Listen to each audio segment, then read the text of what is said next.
Alright friends, I'm outside of Dollar Tree. As you guys know, I am an avid Dollar Tree shopper, and today I'm going to share with you some of my favorite tips and hacks and sort of secrets for shopping at the Dollar Tree even smarter.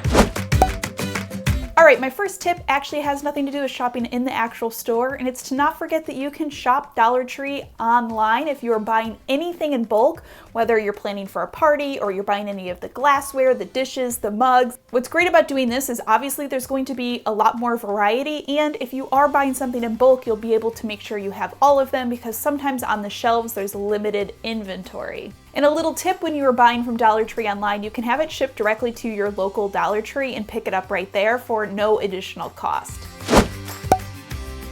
My next tip is when you are shopping Dollar Tree online is to make sure you use Top Cashback, which is a cashback website that is going to give you 4% back on everything you buy at Dollar Tree online. Signing up for Top Cashback is super easy and totally free. You're just going to go to their website and sign up. Now obviously this video is all about the Dollar Tree, but you have about 4,000 retailers that you can shop on Top Cashback, including some of your favorites like Amazon and Target, so it's kind of a no-brainer. But when I'm shopping Dollar Tree, all I do is I come into my Top Cashback account, I type Dollar Tree into the search bar, and then I click the Get Cashback Now button, which is going to take me right out to the Dollar Tree store. Now I simply can browse for whatever I was planning to buy. Personally, I like buying bulk from the Dollar Tree for things like parties. I love the charges that they have. I use these for whenever I'm hosting a holiday get-together. I also like shopping the Dollar Tree online for things like DIY and craft items if I'm going to need multiples of something for a DIY that I'm working on. But basically once I'm done, I'm just going to make a purchase as normal, and Top Cashback is going to calculate the amount of cashback that's due back to me.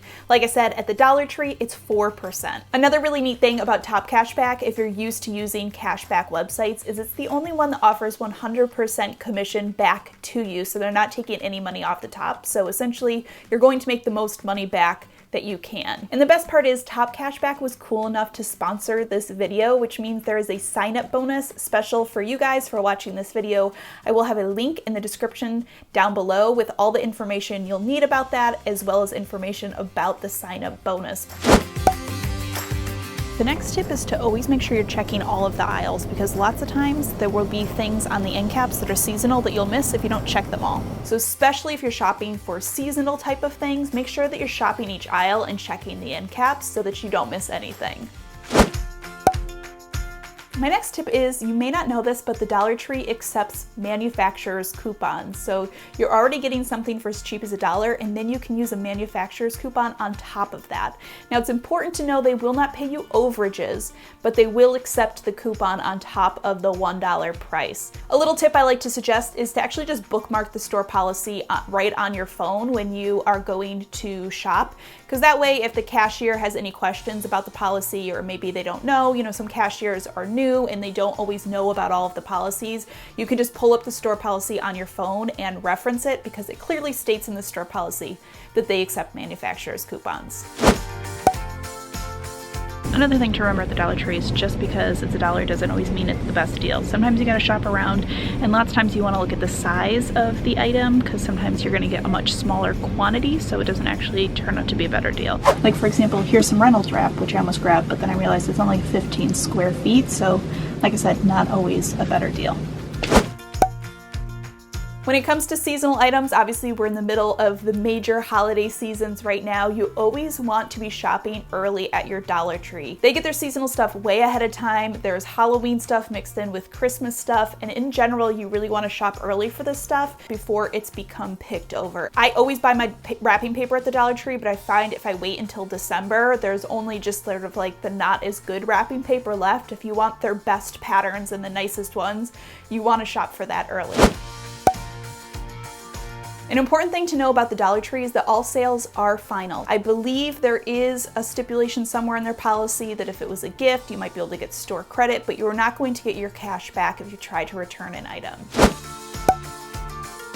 My next tip is to always bring your grocery list with you into the Dollar Tree. I find that the food can be kind of hit or miss, and I have done a taste test of Dollar Tree food. I will link that down below. But lots of times you can find all of your basic staples for a lot cheaper than you would pay at the grocery store, so you might as well grab them while you're here. One item that's good to get is the breads, because you can get fresh breads. Sometimes you get entire loaves of bread, and then you can just throw it in the freezer.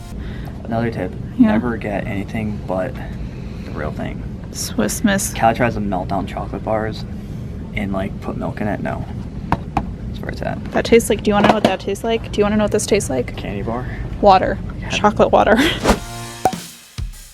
My next tip is to remember that not all Dollar Trees are created equal. Many times different locations will have different items. They'll have more options for seasonal stuff, so kind of be willing to go to multiple Dollar Trees to find what you want. I kind of have 2 Dollar Trees equal distance from me, and one is way better if I'm shopping for things like food and dry goods. It has a refrigerator section, but it's not very good for seasonal holiday stuff. Where I have the other Dollar Tree, there's no refrigerator section, not that great for food, but their seasonal section is way, way better. You gotta be willing to know your Dollar Trees and which ones are best for what.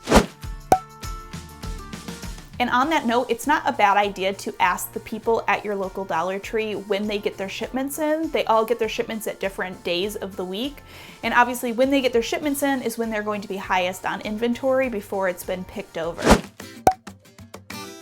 My final tip when it comes to shopping the Dollar Tree is just to be willing to keep an open mind and be willing to sort of be creative. The reason I like to share a lot of Dollar Tree DIYs and hacks on my channel is because sometimes something might not look that great at first glance, but you find that a little bit of creativity or a little bit of elbow grease can totally transform an item. So basically just don't take everything at face value. Keep an open mind and be willing to DIY or repurpose items. Like I said, I will link all of my Dollar Tree DIYs that I've shared in the past down below to give you guys some inspiration. But that does it for today's video. Obviously, shopping the Dollar Tree is always a great deal because they have very affordable prices.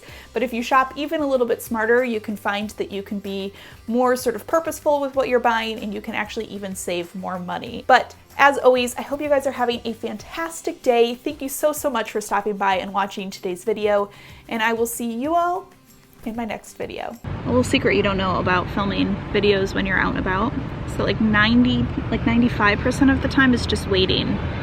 Like waiting for somebody not to be standing right where you want to film, or waiting for the guy in front of the Dollar Tree to unload his stuff because he's making a lot of noise. It's mostly just waiting for this woman to get out of her car so I can film without her thinking that I'm crazy.